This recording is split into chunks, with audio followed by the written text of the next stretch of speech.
Hello everyone, I'm Roy. In this video, we talk about method for using wire torch seam tracking.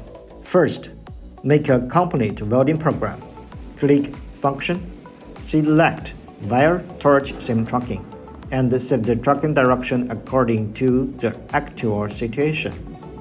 Here, it is initially set to X+. Next, teach the tracking point and the reference point. The tracking points are the starting points for torch searching. The reference points are 2 points on the weld seam. Move the torch to set the first tracking point. Click on Tracking Point 1 and a prompt will indicate that Tracking Point 1 has been successfully set. Click Confirm. Then, move the torch to set the first reference point.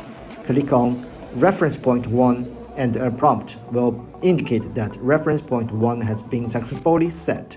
Click Confirm. Use the same way, set the tracking point 2 and the reference point 2.